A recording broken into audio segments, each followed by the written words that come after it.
अस्सलाम वालेकुम दोस्तों, कीअं आहियो? उम्मीद कयां थो सभु खैरियत सां हूंदो। ऐं 5 आइडिया खणी आहियो मां तव्हांजे लाइ, स्माल आइडिया खणी आहियो आहियां जेको का तव्हां लागू करे कारोबार करे महीने में लखे रुपया कमाए सघो था। सिर्फ़ु थोड़ी महिनत आहे ऐं थोड़ी इन्वेस्ट आहे।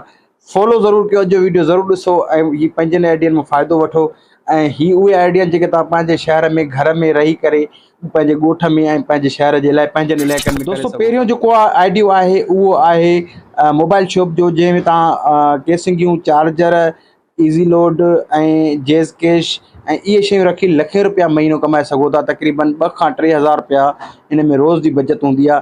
अगरि तव्हां हिकु सुठो शॉप खोलियो था जंहिंमें केसिंग वग़ैरह, चार्जर, हर शइ रखी सघो था ऐं लाइटिंग वग़ैरह सेटअप रखी सघो था, त इन में तव्हां महीने में 50,000 खां लखो रुपयो आराम सां ॿियो कारोबार आहे। तव्हां जूस जी दुकानु खोले सघो था, जूसिस जो दुकानु खोले सघो था।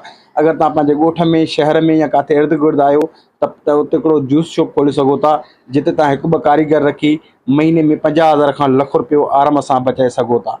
उन में इहो आहे त तव्हांखे क्वालिटी सही रखणी आहे ऐं क्वांटिटी सही रखणी आहे ऐं जेको आहे त पंहिंजो मयार बहितरीनु रखिणो आहे, जंहिंजे करे तव्हां महीने में 50,000 खां लखो रुपया नंबर आहे। चिंची रक्षा ऐं लोडर जेको अॼुकल्ह निकितो आहे, त उहो अगरि तव्हां पाण नथा हलायो, कंहिंखे वठी बि ॾियो था, त उन में बि तव्हांखे 1.5-2-3 लख रुपया ख़र्च करे उहो रश्को वठो था, त उन मां बि 1500-2000 रुपया रोज़ तव्हां बचाए आराम सां सघो था।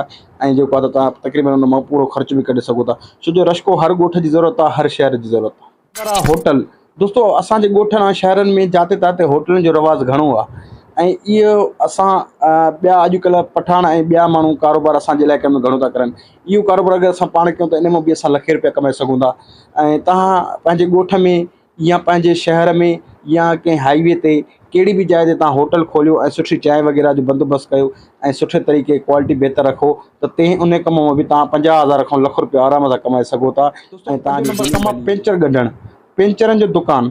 दोस्तों, पेंचरनि जो दुकान जी ज़रूरत हर जॻह ते आहे, हर जॻह ते तव्हां पेंचर जो दुकानु लॻाए सघो था ऐं तव्हां हज़ारे रुपया, लखे रुपया महीने में कमाए सघो था। दोस्तों, हिकु पेंचर 100 खां 150 रुपए बाइक जो थो लॻे, गाॾीअ जो पेंचर उन खां मथे आहे 300, 400, 500 ऐं 600 रुपए में गाॾीअ जो पेंचर थो लॻे, कार जो। त तव्हां हिकिड़ो पेंचर जी शॉप खोले 1-2 मज़ूर रखी ऐं तव्हां भले पाण बि कमु न कयो, हिकिड़ो मज़ूर रखी 1-1.5 लख जो सामान तव्हांजो ईंदो उहो रखी हाईवे ते, पंहिंजे ॻोठ में या पंहिंजे शहर में कहिड़ी बि जाइ ते पेंचर 2 दुकान हुजनि, 3 हुजनि, 4 हुजनि, कहिड़ा बि हुजनि, को बि मसइलो न आहे, दुकानु खोले सघो था। ऐं इन मां बि तव्हां 50,000 खां लखो रुपयो आराम सां जेको आहे त महीने में पैसा, यू पैसा ऐं इहे अहिड़ा पैसा जेके तक़रीबन जेके अॼुकल्ह ऑनलाइन माण्हू मोकिलनि था, छो जो हर घर मां को न को फ़र्दु ॿाहिरि आहे ऐं ॿाहिरि कमाए थो, त उहो पंहिंजे ॻोठ में, पंहिंजे घर में, पंहिंजे इलाइक़े में पैसा मोकिले थो, त तव्हां जेज़ कैश, ईज़ी पैसा ऐं यू फ़ोन पैसा खोले सघो था। ऐं जेकॾहिं उन सां गॾु तव्हां इहो दुकानु मोबाइल जो खोलियो था, त उन में बि तव्हांजो भलो तक़रीबन गुज़र सफ़र थी सघे थो ऐं उन कम मां बि तव्हां रोज़ 2 खां 3 हज़ार आराम सां बचाए सघो था।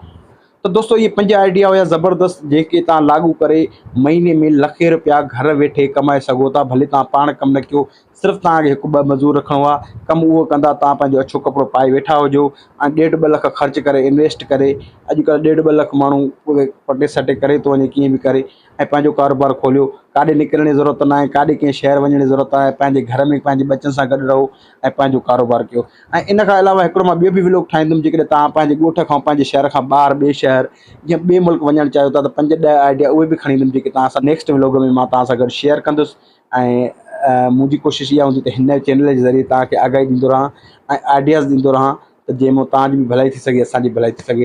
पंहिंजो घणो सारो ख़्यालु रखिजो। इंशाल्लाह नए व्लॉग सां गॾु, नई वीडियो सां गॾु मिलंदासीं, कंहिं नए सब्जेक्ट सां, नए आइडिया सां गॾु मिलंदासीं। सिंध सलामत, साथ सलामत, अल्लाह हाफ़िज़।